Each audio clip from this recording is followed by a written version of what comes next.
할렐루야. 오늘 추수감사절 맞이했는데요. 교회에 들어오자마자 이 풍성한 과일들을 보면서요, 눈물로 씨를 뿌리는 자는 기쁨으로 단을 거두리로다 라는 이 말씀이 생각났어요. 오전에 추수감사절로 예배 은혜 받으시고, 또 오후에 셀그룹 셀 전도 집회에서도 간증을 나눌 수 있는 기회를 주신 하나님께 먼저 감사를 드립니다. 오늘 읽었던 말씀 한 구절인데 다시 합독해서 큰 소리로 한번 읽어봤으면 좋겠는데요. 시편 71편 20절이죠. 시작. 우리에게 여러 가지 심한 고난을 보이신 주께서 우리를 다시 살리시며 땅 깊은 곳에서 다시 이끌어 올리시리이다. 아멘. 사람마다 다 이렇게 좋아하는 단어들이 있잖아요. 저도 이제 좋아하는 단어들이 있는데요. 그 중에서 특히 크리스찬들은 은혜, 사랑, 소망 이런 단어를 쓰기를 참 좋아하는 것 같아요. 그 중에서 제가 참 좋아하는 단어를 생각을 해보니까는요, 다시 새롭게 시작하자, 이런 얘기를 참 쓰는 것을 제가 좋아한다는 것을 알게 되었어요. 그런데 오늘 지금 좀 전에 읽으셨던 말씀에 보면은 다시라는 단어가 두 번이 나와요. 우리에게 여러 가지 심한 고난을 보신 주께서 우리를 다시 살리시며 땅 깊은 곳에서 다시 이끌어 올리시리이다. 이렇게 두 번이 나오는데 성경에서 반복해서 나오는 이 단어들은 굉장히 중요하다고 하죠. 오늘 제 간증을 통해서 하나님께서 저를 어떻게 이끌어 주셨고 어떻게 또 땅 깊은 곳에 있는 저를 이끌어 올려 주셨는지 말씀을 나누게 될 때 이곳에 있는 우리 여러분들 모두가 다시 새롭게 다시 이끌어 올리시게 되는 그런 은혜가 있게 되기를 간절히 바랍니다.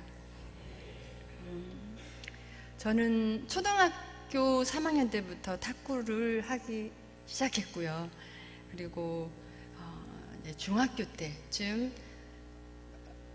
꿈을 갖게 되었는데 그게 어떤 꿈이었냐면 훌륭한 탁구 선수가 되어서 명예로운 사람이 되고 싶은 것이 이제 저의 꿈이었어요. 근데 제가 이렇게 승부근성이 되게 선수 시절 때 이제 초등학교 때부터 하면서 강해가지고 탁구가 안 되거나 또 동료에게 지거나 하면은요, 이렇게 화풀이를 하는 그 물건이 하나 있었는데요. 어떤 거였냐면 이렇게 탁구 라켓이었어요. 그래서 제가 탁구가 안 되거나 화가 나거나 하면은 제 라켓은 항상 이렇게 흠집이 나곤 했었어요. 저한테 물리기도 하고 또 막 찢고 이래가지고 탁구 라켓가 항상 성하지가 않았어요. 네, 그 모습을 보던 저희 코치 선생님께서 하루는 제가 막 탁구 칠 때 성격도 급하고 또 승부근성도 너무 강하고 마음에 그 컨트롤이 안 되니까 하루는 저에게 교회를 한번 나가보라고 권면을 하셨어요. 그때는 왜 나가라고 했는지 잘 몰랐는데 나중에 이제 알고 보니까 이 선생님은 교회도 다니시는 분이 아니신데 저에게 나가보라고 한 이유는 제가 교회를 나가면 마음의 수양이 좀 돼서 좀 침착한 그런 선수가 되지 않을까, 이런 마음으로 저를 교회에 나가보라고 권면을 하셨다고 해요. 그래서 제가 그때부터 이제 교회를 나가곤 했어요. 나갔는데 사실 교회를 나갔는데 그때 다녔던 교회가 저희 어머니도 그 교회를 다니셨지만 이제 성결교회, 그때도 성결교회였어요. 그래서 교회를 어머니를 따라서 이제 새벽 기도도 가기도 하고 철학 기도도 가기도 하고 이제 다녔는데요. 사실 그때까지만 해도 교회를 다녔지 하나님이 어떤 분이시고 예수 그리스도가 나랑 어떤 관계가 있는지는 잘 몰랐던 것 같아요. 그런데 어느 날 굉장히 좋은 말씀을 하나 발견하게 됐어요. 말씀을 듣다가 이런 말씀에 말씀도 성경에 있네 라는 말씀이었는데요. 그게 어떤 거였냐면 잠언 16장 32절이었어요. 노하기를 더디하는 자는 용사보다 낫고 자기의 마음을 다스리는 자는 성을 빼앗는 자보다 나으니라 라는 이 말씀이었어요. 너무 이 말씀이 좋더라고요. 그래서 이 말씀을 길에 갈 때도 외웠고요. 또 탁구하다가 막 안 되고 화가 나고 막 할 때도 이 말씀을 외웠어요. 노하기를 더디하는 자는 용사보다 낫고 자기의 마음을 다스리는 자는 성을 빼앗는 자보다 나으니라. 이렇게 이 말씀을 외우고 있을 때 저도 모르게 이렇게 마음이 침착해질 수 있었고, 그렇게 화가 나면은 하풀이 했던 제 그 라켓, 그 흠집이 나 있던 라켓은요, 제가 은퇴를 할 때까지, 저는 88년 올림픽 마치고 은퇴를 했는데 올림픽이 마칠 때까지 한 번도 흠집을 내지 않고 선수 생활을 마칠 수가 있었어요. 그때 제가 한참 이제 국가대회 꿈을 안고 한참 탁구를 열심히 해야 될 그 중학교 때요, 팔에 부상을 당하게 돼요. 막 너무 심하면 팔을 올리지도 내리지도 펴지도 구부리지도 못할 정도로 통증이 이제 있었는데요. 정형외과에 이제 갔는데 그 의사 선생님께서 그냥 탁구를 그만두면 괜찮아, 이 팔은, 이렇게 쉽게 말씀을 하셨어요. 그런데 저는 국가대표의 꿈도 이루지 못한 채 탁구를 그만둔다는 게 너무 아쉬워서 포기를 할 수가 없었어요. 그래서 어떻게 하면 다시 탁구를 할 수 있을지 여쭤보니까, 그러면 팔에다가 진통주사를 맞아보라고 그랬어요. 지금도 있는지 모르겠는데요, 대포주사라는 관절주사가 있었는데 그 주사를 이렇게 맞으면서 하게 된 거예요. 근데 그 주사가 이렇게 한 번 맞고 계속 영구적으로 좋아지는 게 아니라 또 약의 효과가 떨어지면 다시 아파요. 그러면 또 다시 맞고, 이렇게 하기를 6년 동안 주사를 맞으면서 버티면서 이제 견뎌갔어요. 물론 그렇게 6년 동안 주사를 맞으면서 제가 원했던 국가대표의 꿈을 이루었고, 국가대표가 되어서 83년도에는 처음으로 세계선수권대회에 출전을 하게 되었어요. 그때 주전으로 이제 출전을 하게 되었는데, 그때 저는 세계 랭킹 50위 안에도 있었던 선수가 아니었고 유명한 선수가 아니었어요. 근데 그때 개인 단식에서 뭐 탁구 최강하면, 세계에서 탁구 최강하면 중국이라는 건 아시죠?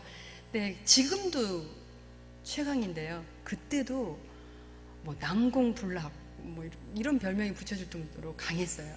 근데 이 단식에서 16강에서 중국 선수를 맞붙게 되잖아요.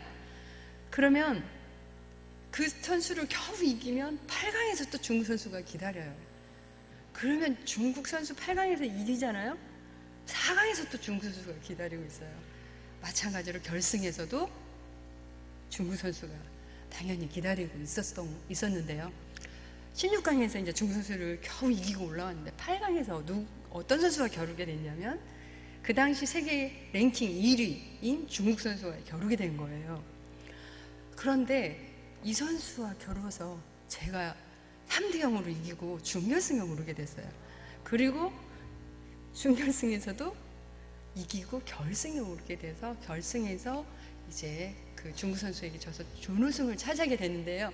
그 당시만 하더라도 세계 대회 단식에서는 은메달은 최초였어요. 그 당시 나이가 이제 19살이었는데요. 그러다 보니까 이제 은메달을 따고 돌아오니까 뭐 매스컴이나 또 탁구협회나 이제 탁구 유망주가 중국 킬러 뭐 이렇게 별명을 붙여주면서 저를 부각시켜주게 되었는데요. 막상 그렇게 좋은 성적을 내고 왔지만 저는 6년 동안 맞았던 진통주사 효과가 이제 없으면서 아무런 방법이 없는 거예요. 아무리 좋은 병원을 가도 제 팔을 고칠 수가 없었고, 아무리 좋은 약을 먹어도 제 팔을 날 수가 없었어요. 그래서 은퇴를 할 수밖에 없는 상황에 이제 이르렀어요. 그런데 그때 저희 선배의 어머님께서 어느 기도원을 말씀해 주셨어요. 그 기도원 한번 가봐라. 그곳에 가면 그 차범근 선수도 관절염이 있었는데 안수기도를 받고 나았다. 이 얘기가 제 귀에 솔깃했어요. 저는 기도원이라는 곳은 한 번도 가본 적도 없었을 뿐더러 그 기적이라는 안수기도 받고 그 나았다라는 것은 사실 뭐 지면으로나 또 매스컴으로만 들었지만 전혀 믿어지지가 않았던 사람이었어요. 그런데 제가 아무런 방법이 없으니까 이제 그 기도원을 가게 되었는데요. 기도원이라는 곳이 안수기도만 하는 곳인 줄 알고 갔는데 목사님께서 말씀을 설교를 하고 계셨는데요. 그 설교 내용이 어떤 거였냐면요. 예수님이 어떤 분이신가에 대한 복음에 관한 설명을 하고 계셨어요. 목사님께서 예수님께서는 전능하신 하나님이신 그분이 우리의 죄를 사해주기 위해서 하나님께서 예수 그리스도를 이 땅에 보내주시고 예수 그리스도가 우리 죄를 짊어지시고 십자가에 죽으셨는데 3일 만에 부활하신 그 예수 그리스도를 나의 구세주로 영접하면, 내 인생의 구세주로 영접하면 제가 하나님을 아버지라고 부를 수 있는 특권이 주어지고 오늘 당장 죽는다고 할지라도 천국에 갈 수 있는 영생의 선물을 값없이 받을 수 있다라는 그런 말씀을 하고 계셨어요. 그 말씀을 들으면서 사실 교회를 다녔지만 예수님이 어떤 분이신지 나랑 어떤 관계가 있는지 모르고 이렇게 교회를 다녔는데 예수 그리스도께서 나 같은 죄인을 위해서 십자가에 죽으시고 부활하신 그 예수님이라는 것을 알게 되고 나서 너무나 눈물이 나는 거예요. 제 눈물과 콧물을 흘리면서 저의 죄를 회개하면서 그 예수 그리스도를 제 인생의 구세주로 또 예수 그리스도를 나의 주인으로 영접하게 되었어요.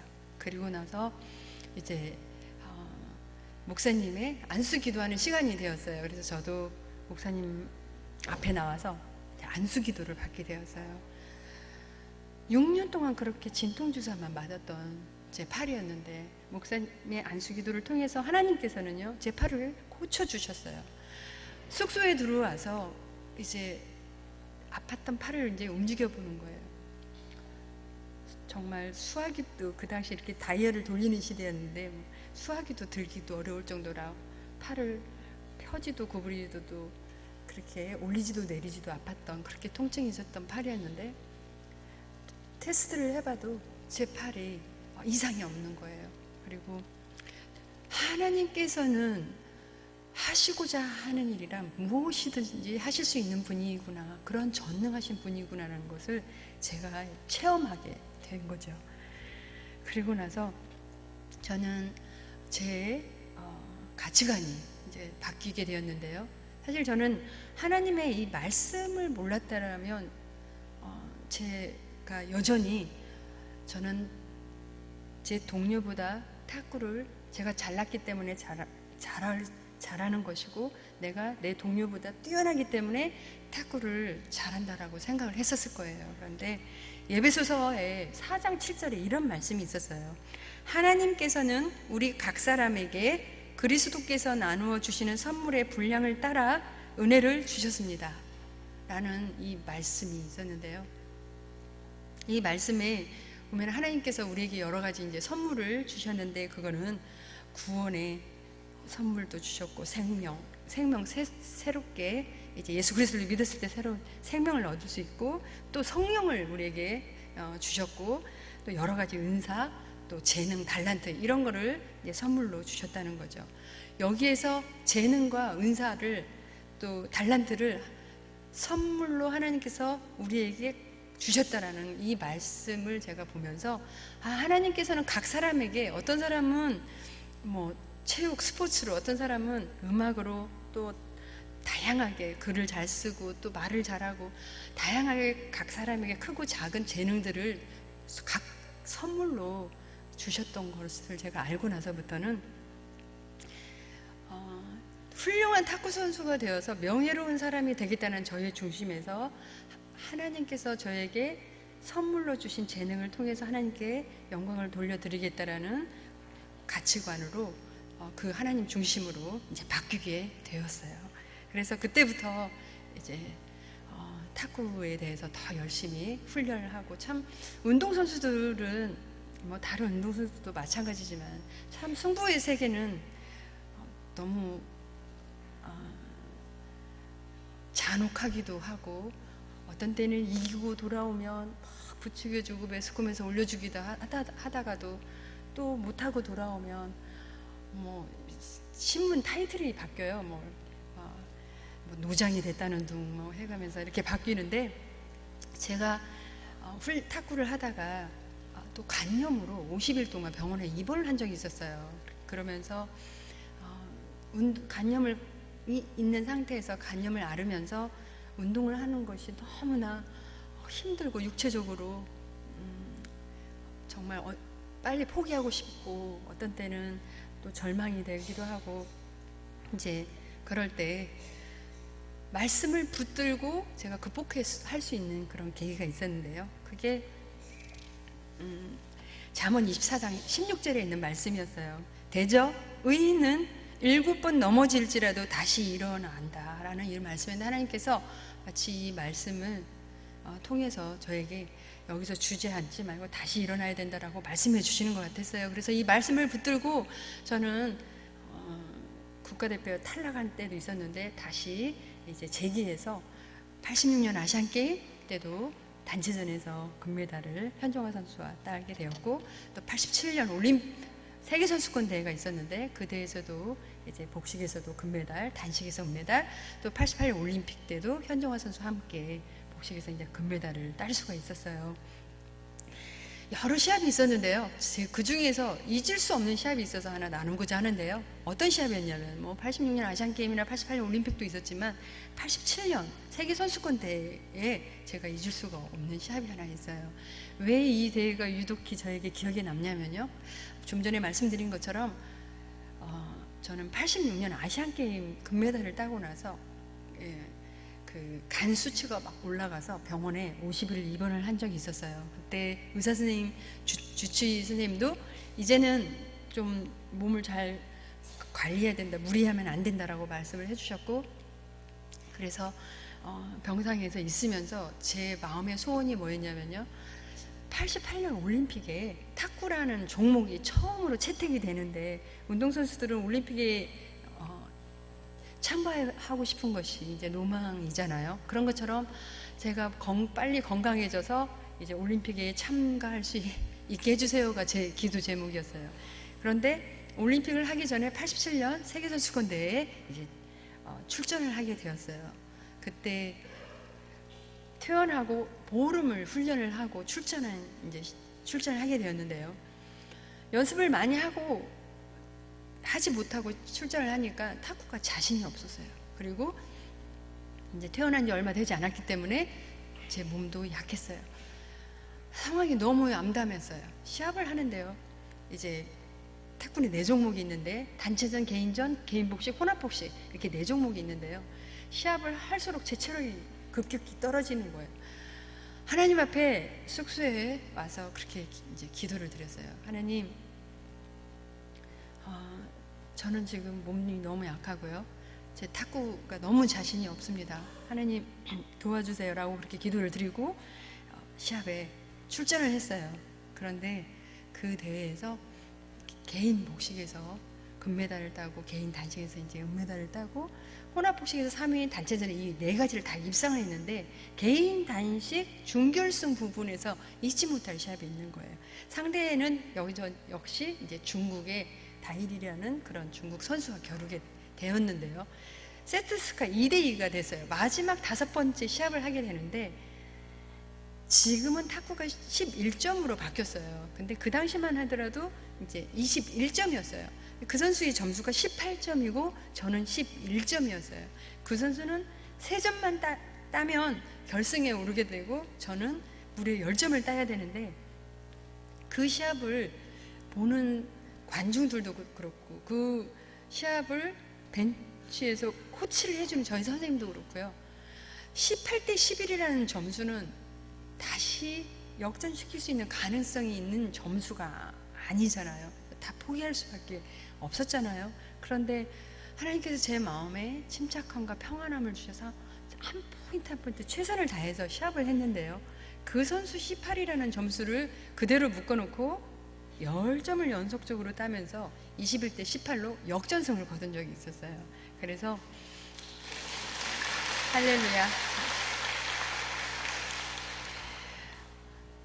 그때 기자들의 질문에 제가 하나님 앞에 드린 고백이 있었는데요, 고린도전서 1장 27절에 이런 말씀이 있었어요. 하나님께서는 세상에 미련한 것들을 택하사 지혜 있는 자들을 부끄럽게 하려 하시고 세상에 약한 것들을 택하사 강한 것들을 부끄럽게 하려 하시며라는 말씀이었는데요,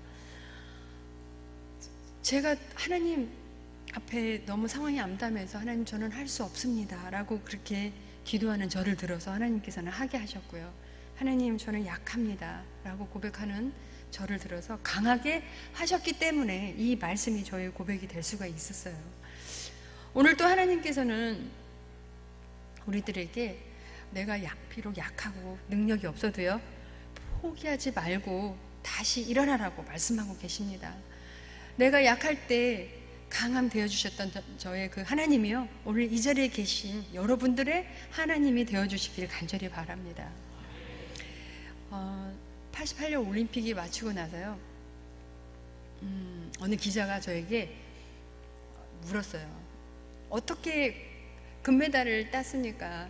뭐 아까 잠시 저런 인터뷰도 있었지만요, 또 다른 어떤 기자가 저에게 따로 찾아와서 어떻게 금메달 딸 수 있는 원인이 무엇이냐라고 물었어요. 근데 저는 아무 말도 그때는 하지 않고 메모지예요, 시편 37편 4절에 있는 말씀을 적어서 드렸어요. 또 여호와를 기뻐하라, 저가 내 마음의 소원을 이루어 주시리라. 이 메모를 적어서 드린 적이 있었는데요, 저는요, 제가 6년 동안 팔이 아팠을 때 제가 방과 후가 되잖아요. 그럼 바로 집에 가지 않았어요. 교회를 먼저 들려서 하나님 앞에 무릎을 꿇고 하나님 제 팔 낫게 해주세요 이렇게 기도를 드리고 나서 집에 간 적이 있었어요. 그런데 하나님께서는요, 아무런 병원에서도 의학적으로 아무런 방법이 없었을 때, 약으로도 안 되고 뭐 의료 쪽으로도 아무 방법이 없었을 때요, 하나님께서 안수 기도를 통해서 제 팔을 고쳐주셨고요, 또 간염으로 제가 그러고 나서 예수 그리스도를 이제 그 당시에 영접을 했잖아요. 예수님을 영접하고 인격적으로 예수님을 만나는 것만큼 인생에 큰 축복이 없음을 제가 알게 되었어요. 오늘 내가 당장 죽는다고 할지라도 예수 그리스도를 믿음으로 인해서 천국에 갈 수 있는 영생의 선물을 값없이 받았다는 그것만큼 큰 축복이 저에게 없었고요. 또 간염으로 있었을 때 제가 말씀을 붙들고 간염을 극복하고 하나님께서 저에게 여러 시합에 금메달을 주신, 제 마음의 소원을 이루어 주신 그 하나님의 은혜에 제가 이렇게 또 여호와를 기뻐하라, 저가 내 마음의 소원을 이루어 주시리라는 고백을 드리지 아니할 수가 없었어요. 제 마음의 소원을 이루어 주신 그 하나님께서요, 오늘 우리 여러분들의 소원도 이루어 주시게 되기를 간절히 바랍니다. 제가 탁구 은퇴를 하고 나서요, 제의를 받은 것은 후배의 양성의 길을 가라, 지도자의 길을 가라라고 이렇게 권면을 많이 해주셨어요. 제의를 받게 되었어요. 그래서 저는 그 당시에 저는 제1모직에 소속해 있었는데, 그 제1모직이 지금은 탁구단이 없어지고 삼성생명으로 지금 이렇게 바뀌어서 탁구단이 있는데요, 그곳에서 이론과 실기를 겸한 멋진 지도자가 되고 싶어서 이제 주간에는 선수들을 지도하고 또 야간에는 체육학과에 들어가서 대학원에 들어가서 이제 공부를 하면서 지도자의 수업을 지도자의 길을 걷고 있었어요. 근데 제가 그때 심한 우울증을 앓게 돼요. 앓게 되면서 사실 하나님께서 제가 탁구 일을 통해서, 금메달을 통해서 영광도 주셨고 명예도 주셨고, 또 은퇴를 하고 나니까요 무슨 연금을, 죽을 때까지 연금을 받게 되는 것도 있었고, 또 포상금으로 무슨 아파트도 받게 되었고요. 그리고 대통령 최고 훈장도 받게 되면서 이 모든 것이 하나님의 은혜였었는데 어느새 제 마음속에 교만함이 찾아오게 된 거예요. 근데 사실 지도자의 길을 가기 가고 나니까는요 어떤 생각이 들었냐면요, 제 인생이 앞으로는 탄탄 대로일 것만 같았고, 아무런 제 앞날이 다 보장이 돼 있을 것만 같아서 아무런 부족함이 없이 행복하게만 살면 될 거다, 이렇게 생각이 들었어요. 그랬는데요, 시간이 가면 갈수록 어떤 생각이 들었냐면요, 근데 내가 지금 지도자의 길을 가고 있는 목적이 무엇이지? 이 의미는 무엇이지? 이렇게 회의가 들게 되었어요. 그리고 처음에 이 이론과 실기를 겸한 멋진 지도자가 되보고 싶다라는 것은 많은 분들의 제의와 권면으로 인해서 시작하게 된 이제 목표가 되었었는데 저의 목표가 아니었었어요. 근데 시간이 갈수록 제 영혼이 공허해져만 가고 있고 메말라져 가고 있고, 또 다른 세상의 성공을 향해서 달려가고 있는 제 삶은요 더 이상 기쁨이 있지 않았어요. 그리고 그 삶은 저에게 행복을 가져다 주지도 않았어요. 이렇게 우울증이라는 걸 저는 그 당시에 알지 못했는데요, 우울증을 얘는 여러 가지 이유가 있다고 해요. 근데 저에게도 이유가 여러 가지 있었던 것 같아요. 그 중에 하나가, 저는 어렸을 때부터 이렇게 가정이 유복하게 한 가정에서 자라긴 했는데, 저희 어머님과 아버님이 늘 다투시는 그런 모습을 보면서 학교를 울면서 가야만 했었고요. 저희 오빠 중에 그렇게 부모님의 속을 썩이는 오빠가 있었어요. 그래서 그 오빠를 너무 미워해서 제 마음에 막 중후심과 미움과 그런 막 분노와 이런 아픔들이 제 속에 있었는데, 이걸 이제 꾹꾹 누르면서 이제 선수 시절을 이제 보내게 되었죠. 저희 아버님이 되게 엄하셔서 저는 아버지를 아빠라고 불러본 적이 없어요. 아버지를 한번 다정하게 이렇게 주물러 드린 적도 없이 아버지는 세상을 뜨셨는데, 지금은요 그 속썩였던 오빠가 너무나 예수님을 잘 믿고 전도도 열심히 하고 하는 오빠가 되었지만요, 그때는요 이 오빠가 이 세상에서 없어지기만 하면 우리 가정이 행복할 것 같은, 화목할 것 같은 이런 생각을 할 정도로 그렇게 미워했던 오빠가 있었어요. 그런데 제가 그 당시에 이제 영동 세브란스에 있는 그 정신과 의사 선생님하고 이제 상담을 하게 되었고, 그분이 그런 말씀을 해주셨어요.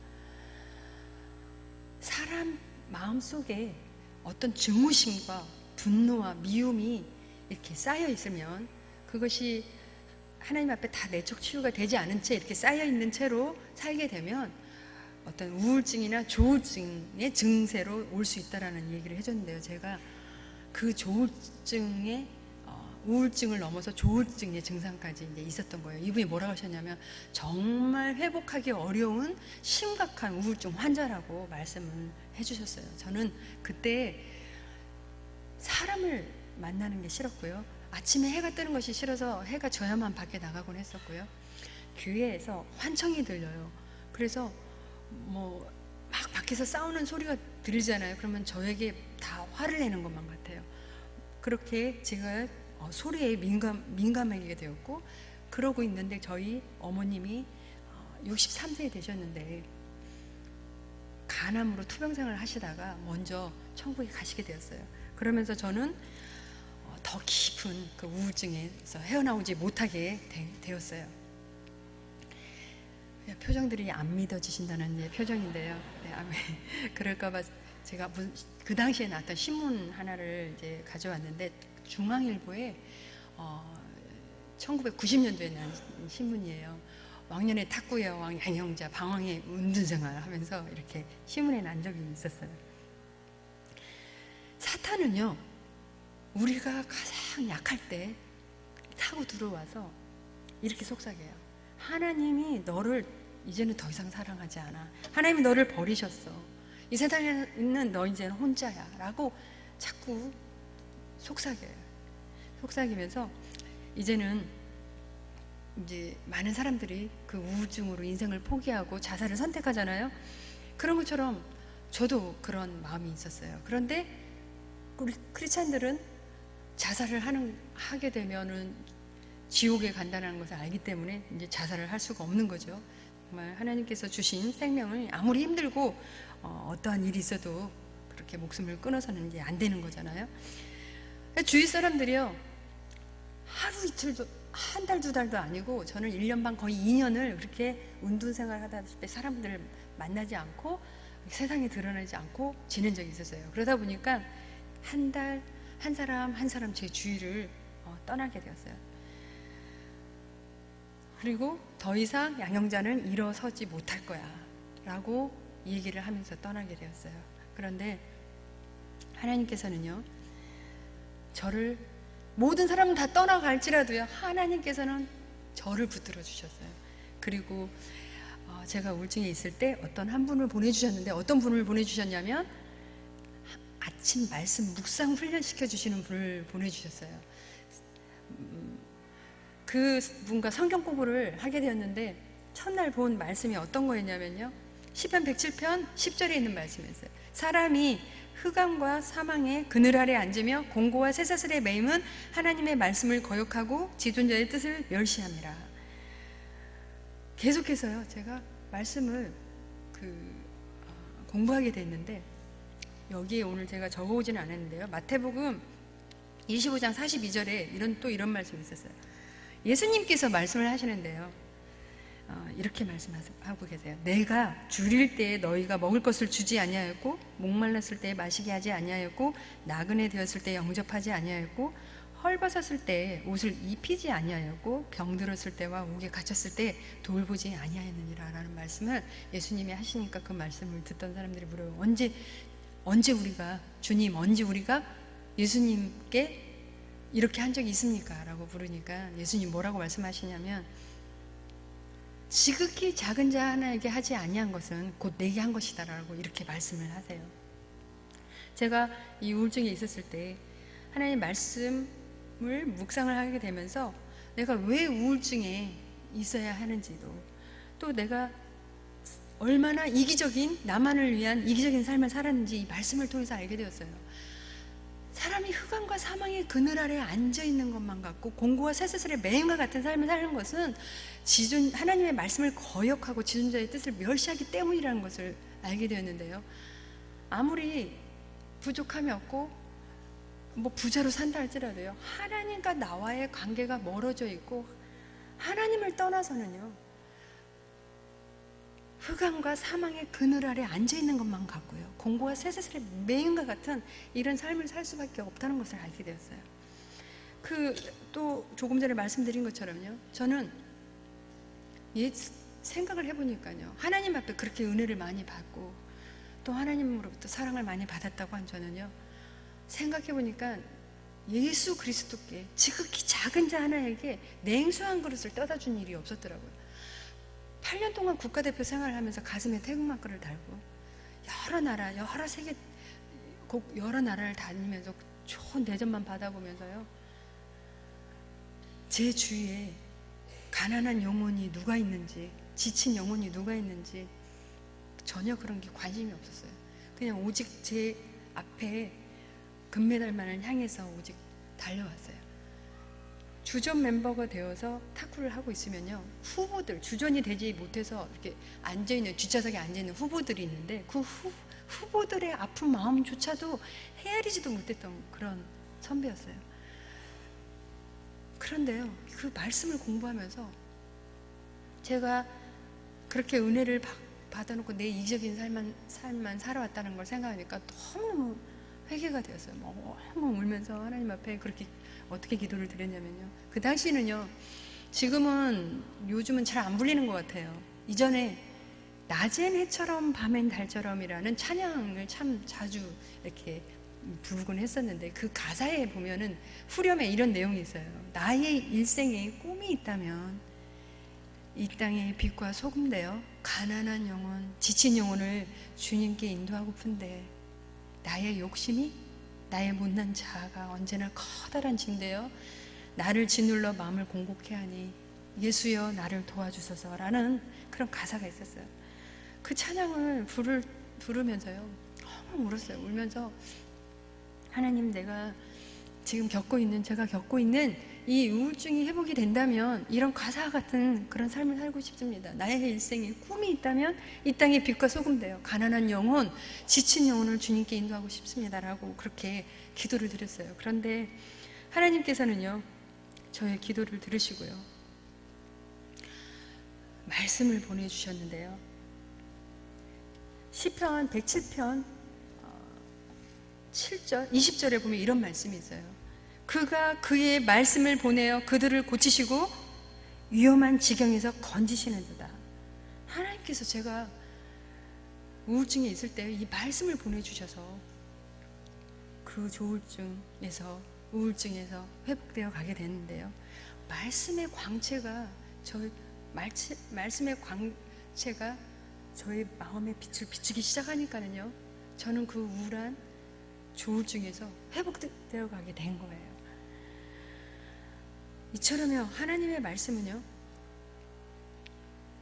히브리서 4장 12절에 있는 말씀인데, 하나님의 말씀은 살아있고 활력이 있어서 좌우의 날쌘 어떤 검보다도 예리하여 혼과 영과 및 관절과 골수를 찔러 쪼개기까지 하며 또 마음의 생각과 뜻을 판단하느니라는 말씀이 있는데, 이처럼 하나님 말씀이 위력이 있는 거예요. 이 말씀이 들어가기 시작하니까 말씀을 보내주셔서 제가 위험한 지경에서 저를 건져주셨는데요, 혹시 이 가운데 저처럼 우울증을 겪고 있는 분도 있을 수도 있고요, 또 여러 가지 심한 고난 가운데 정말 긴 터널이 보이지 않는 것 같은 그 긴 터널을 지나고 있는 분도 있을 수도 있고요, 또 무슨 신앙생활을 하면서 영적인 그런 방황기를 겪고 있는 분들도 있고, 여러 가지 많은 자꾸 큰 문제들로 힘들어하고 계신 분이 있으실 텐데요, 하나님께서는 오늘 호세아 6장 1절 3절로 말씀으로 이렇게 권면하고 계십니다. 오라, 우리가 여호와께로 돌아가자. 여호와께서 우리를 찢으셨으나 도로 낫게 하실 것이요 우리를 치셨으나 싸매어 주실 것입니다.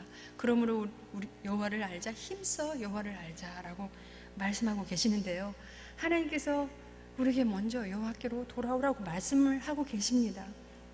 그렇게 될 때, 하나님 앞에 돌아오게 될 때, 우리가 찢겨져 있는 이 우리의 마음, 심령, 하나님께서 도로 낫게 해주실 것이라고 약속하셨고요, 우리를 치셨으나 다시 도로 낫게 하실 거라고 해주셨는데요, 바라기는 우리들의 상한 그 감정, 또 마음의 분노, 증오, 이런 아픔이, 말씀이 여러분 가운데 들어가셔서 성령께서 이 자리에 각 사람에게 임재해 주셔서 땅 깊은 곳에 있는 우리를 다시 살리시고 다시 이끌어 올려주시는 그런 시간이 되시기를 간절히 바랍니다. 저는 97년도에 저희 가족이 이제 몽골 선교사로 이제 사역을 하기 위해서 갔는데요. 그곳에서 있었던 일을 나누고자 합니다. 처음에는 이제 2년 동안 몽골어를 배우고 이제 시골에 가서 사역을 한 적이 있었어요. 울란바토르라는 수도에서 10시간 기차를 타고 가서 사역을 한 적이 있었는데, 그곳에서 3명의 현지인들이 있었어요. 그 3명의, 그러니까 믿는 사람들이 있었어요. 그 현지인들을 데리고 이제 교회를 개척했어요.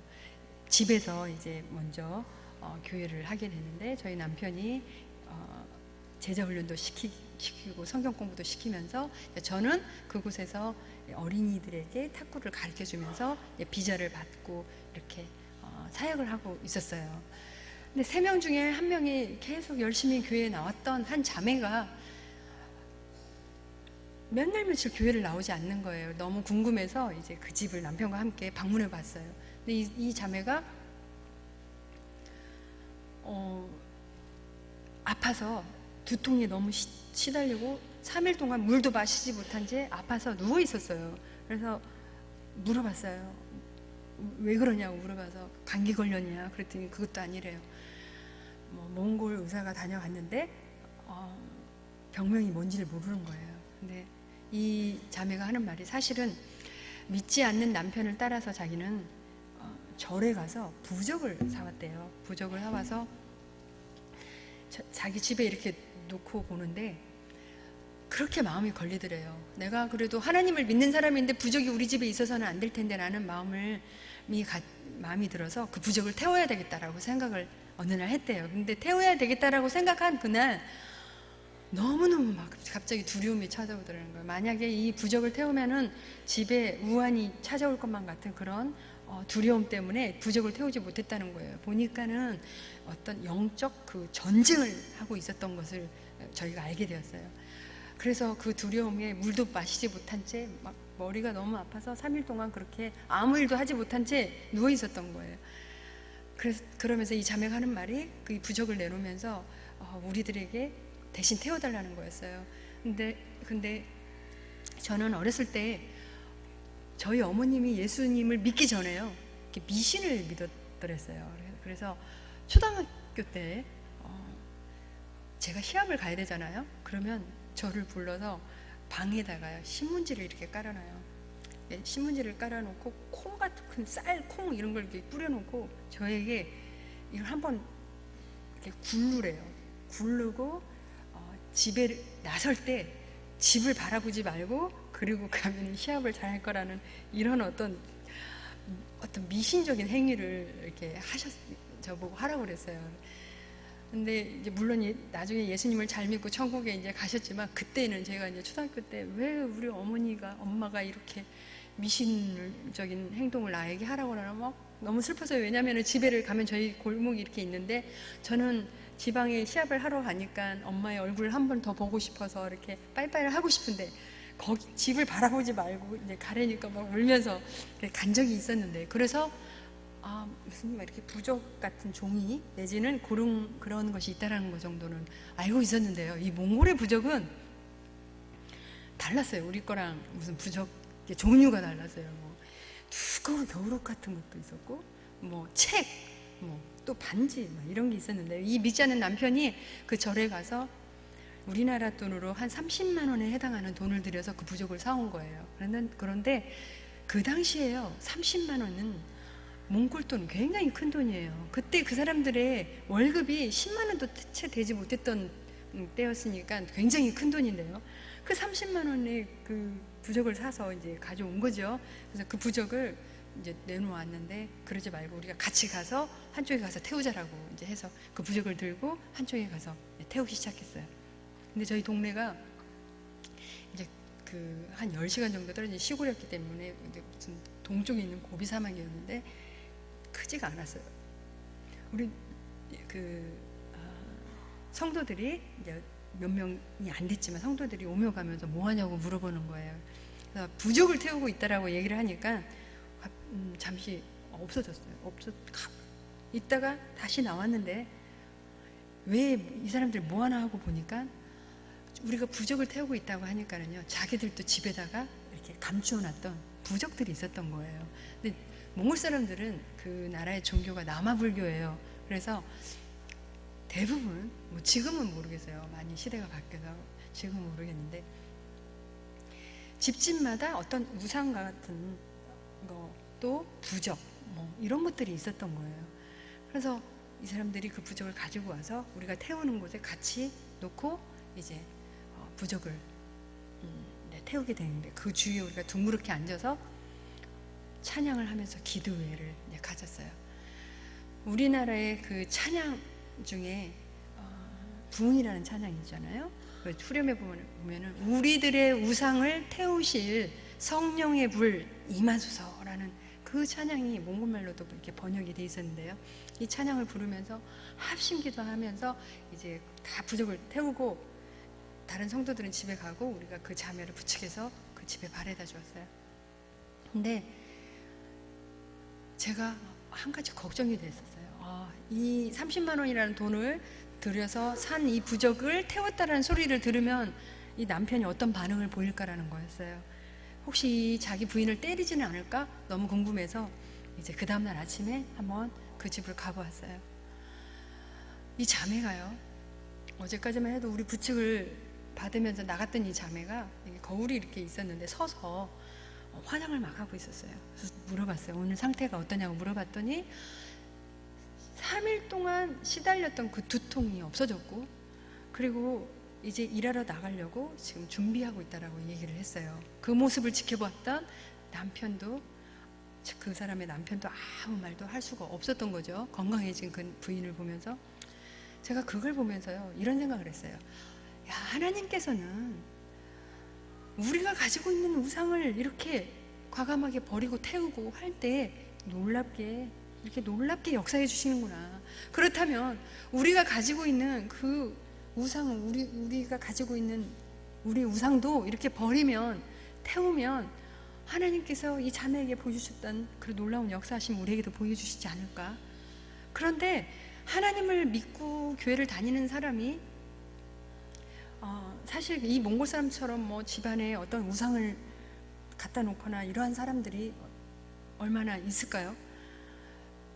보이는 형상과 같은 우상은 없을지라도 보이지 않는 그런 우상은 있을 수 있겠다라는 생각을 하게 되었어요. 그게 때로는 명예가 될 수도 있고요, 재물이 될 수도 있고요, 또 부모님들은 자기 집착하고 있는 자기 자녀가 될 수도 있고, 요즘은 너무나 시대가 발달되어서, 문화가 발달되어서 무슨 SNS니 뭐 인터넷이니 또 TV며 스포츠 영웅, 탤런트 영웅들로 정말 하나님이 없이도 살 수 있는 그런 시대를 살아가고 있는 것 같아요.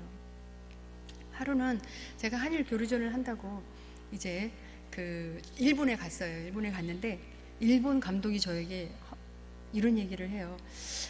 며칠 있다가 자기 부인이 한국에 방문한대요. 나한테 전화가 오면 한번 만나달래요. 그래서 왜 오냐고 물어봤어요. 그랬더니 대답을 안 해주더라고요. 그래서 뭐 그런가 보다 하고 이제 한국에 이제 있었는데 정말 전화가 왔어요. 이 부인이 한번 만나자고 그래서 이제 갔어요. 근데 뭐 사실 말도 잘 통하지도 않고 떠듬떠듬 이렇게 영어로 이렇게 하는데 너무 궁금해서요. 왜 왔는지가 너무 궁금해서. 근데 여기 한국에 왜 오셨냐고 물어봤어요. 근데 이분이 뭐라고 그러냐면 한국에는 어떤 연예인을 만나러 왔는데 소지섭이라는 연예인을 만나러 왔대요.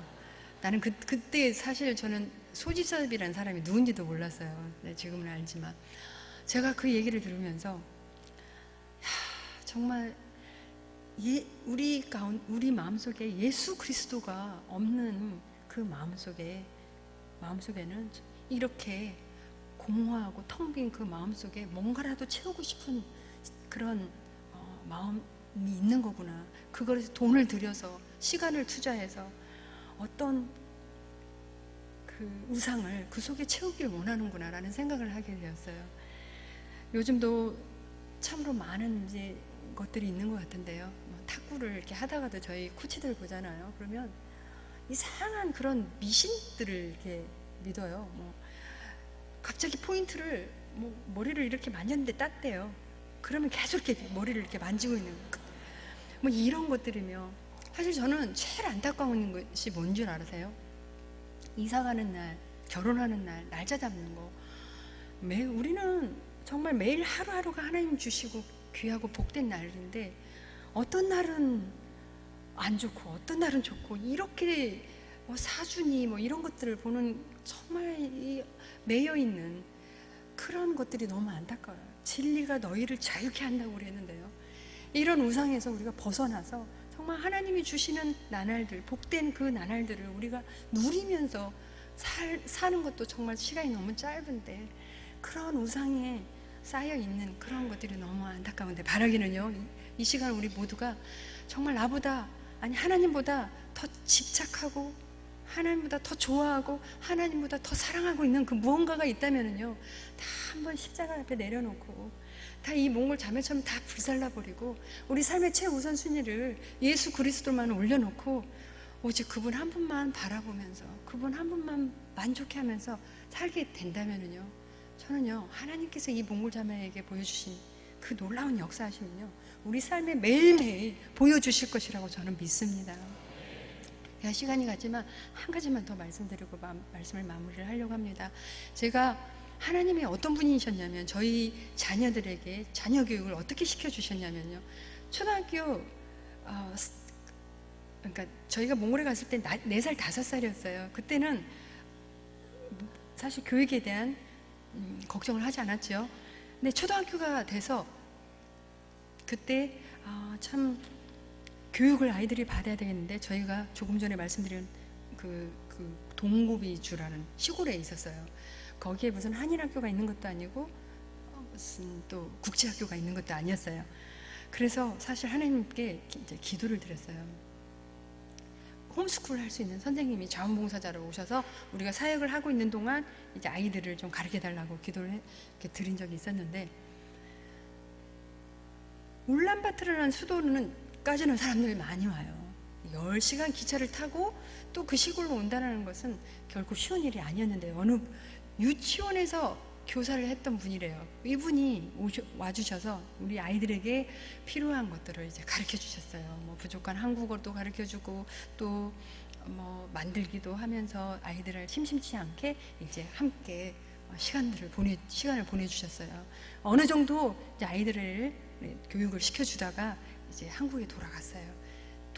근데 이어서 다른 분이 와주셨는데, 어떤 분이 와주셨냐면 한국에서 학원에서 수학 강사하셨던 선생님이 이제 와주셔서 아이들이 초등학교 때 배워야 될 수학뿐만이 아니라 여러 가지 과목들을 이제 담당해 주셨어요. 그리고 이분도 어느 정도 하다가 다시 한국에 돌아가셨어요.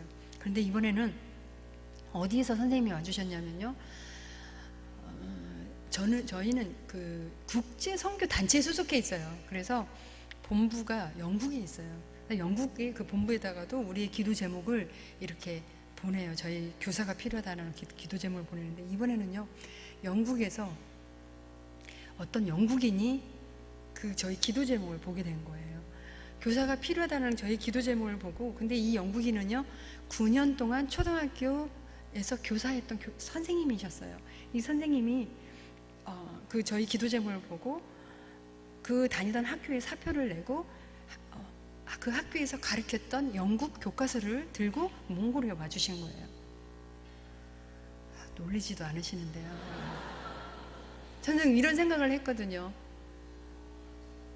아무리 한국에 부자가 있을지라도 영국인을 가정교사로 둘 만한 가정이 과연 얼마나 있을까?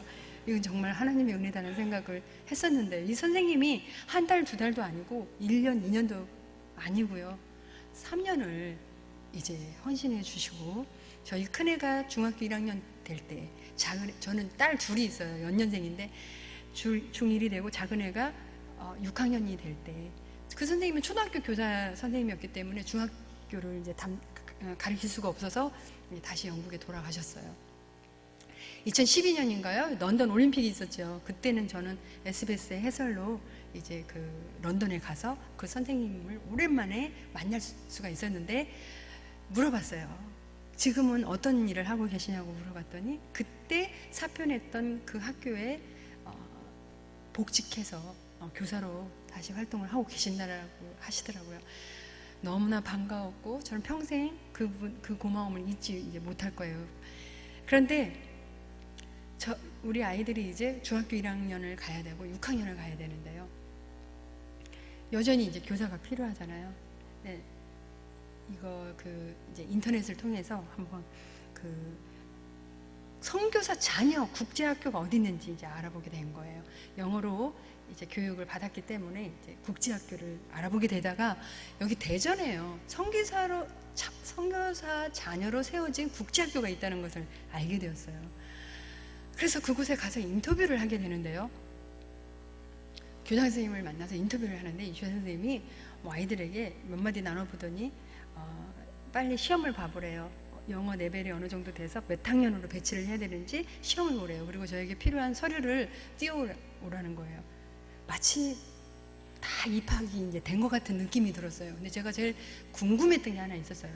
한국의 국제학교 학비가 엄청나게 비싸다는 얘기를 들었는데 그 학교에 교무실에 가서 먼저 물어봤어요. 사무실에 가서 학교의 학비가 얼마인지 물어봤어요. 근데 지금은 더 많이 비싸졌지만 그 당시만 해도 한 사람이 교육을 1년 동안 받을 때 미화로 25,000불이래요. 두 명이니까 5만 불인데 한국 돈으로 계산을 해보니까 거의 5,500만 원 정도 드는 비싼 학교였어요. 그런데 그렇게 비싼 학교에 선교사 자녀라고 해서 얼마만큼 혜택을 줄 것인지 너무 궁금해서 그 교장 선생님께 여쭤보고 싶었는데 먼저 말씀을 하실 줄 아는데 말씀을 먼저 안 하시길래 할 수 없이 제가 먼저 여쭤본 거예요. 저희들이 내야 될 그 학비가 얼마입니까? 이분이 뭐라고 대답하시냐면요, 네가 있는 만큼만 내. 그것이 10불도 좋고 100불도 좋아 라고 말씀을 하시는데요. 아니, 10,000원도 좋고 100,000원도 좋다는 말이잖아요. 그 말씀을 하시는데 제가 아무 말도 할 수가 없었어요. 마치 하나님께서 그분의 입술을 통해서 저에게 격려해 주시는 것만 같아서, 자녀들 교육 걱정하지 말고 열심히 일하라고 그렇게 저에게 위로해 주시는 것 같았어요. 그래서 저희 큰애는 중학교 1학년부터 고등학교 3학년까지 6년을 거기서 교육을 받았고요. 작은 애는 초등학교 6학년부터 고등학교 3학년까지 7년을요 정말 작은 학비만 내고 교육을 받을 수가 있었어요. 제가 말씀을 보면서 마태복음 6장 33절에 이런 말씀이 있죠. 너희는 먼저 그의 나라와 그의 의를 구하라. 그리하면 이 모든 것을 더하여 주시겠다라고 말씀이 있는데요, 하나님께서는요 공짜가 없으세요. 내가 하나님의 일을 하고 있으니까 내가 걱정하고 근심하는 일을 대신 해 주셨어요. 하나님께서 우리가 먼저 그의 나라와 그 의를 바라보고 구할 때요, 그 모든 것을 더해 주시는 것을 저는 체험했어요. 바라기는 우리 모두가 먼저 그의 나라와 그 의를 구하셔서 이 모든 것을 더하시는 은혜가 있게 되기를 간절히 바랍니다. 저의 평생 소원이 있다면요, 다니엘서 12장 3절에 있는 말씀이에요. 많은 사람을 옳은 길로 인도한 사람은 별처럼 영원히 빛날 것이다 라는 이 말씀인데요, 저는 제 남은 여생이 정말 많은 사람이 예수 그리스도 앞에 돌아오는 것이 저의 평생 소원이에요. 그래서 어떻게 하면 많은 사람이 하나님 앞에 돌아올 수 있을까라고 생각을 해요.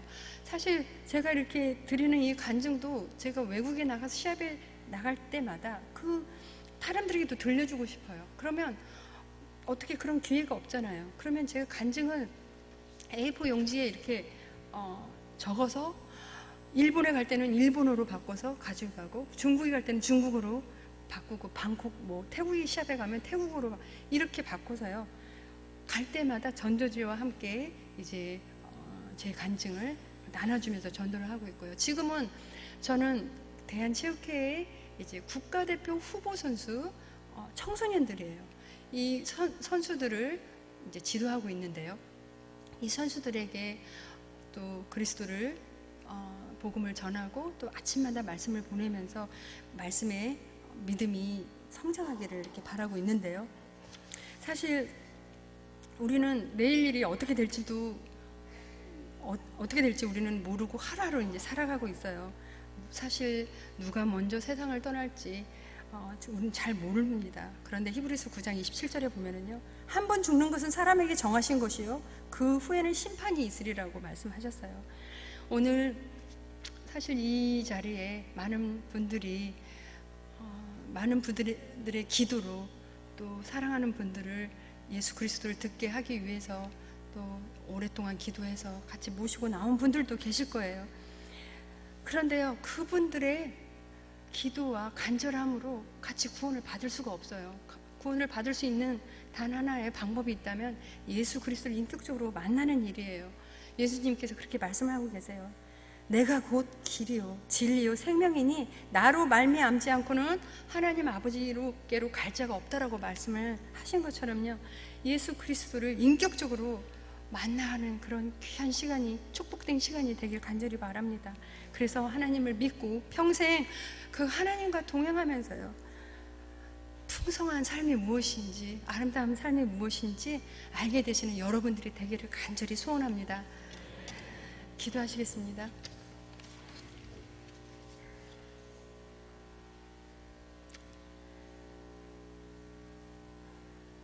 사랑하는 하나님 아버지, 하나님의 그 십자가의 은혜를 생각할 때 하나님, 우리는 날마다 너무나 하나님 앞에 감사의 고백을 드리지 아니할 수 없습니다. 영원히 죽을 수밖에 없고 영원히 지옥에 갈 수밖에 없는 죄 많은 저희들을 예수 그리스도의 십자가의 은혜로 다시 구원을 얻게 하시고, 또 그 예수 그리스도 안에서 풍성한 그 삶을 살게 해주시니 너무나 감사합니다. 하나님 아버지, 이 가운데는 그런데 아직도 예수 그리스도를 알지 못하는 그러한 영혼이 있습니다. 하나님 바라기는 예수 그리스도, 그 저에게 만나 주셨던 그 예수 그리스도가 그분에게도 임하여 주셔서 동일하게 축복해 주시고 더 많은 은혜를 내려주시기를 간절히 바라고 원합니다. 그러하기 위해서 우리의 삶의 최우선 순위를 그 무엇보다 예수 그리스도를 올려놓고 그분만을 바라보고 만족하며 살 수 있게 하여 주시고, 하나님 바라기는 우리의 모든 우상을 다 태워버리는 그런 결단의 시간이 될 수 있도록 도와주시길 간절히 바라고 원합니다. 하나님 아버지, 그래서 우리가 먼저 하나님 나라를 생각할 때, 또 하나님 나라의 일을 할 때 그 모든 것을 더해 주시는 그 하나님을 체험하는, 경험하는 우리 모두가 될 수 있도록 도와주옵소서. 예수 그리스도 이름으로 기도했습니다. 아멘.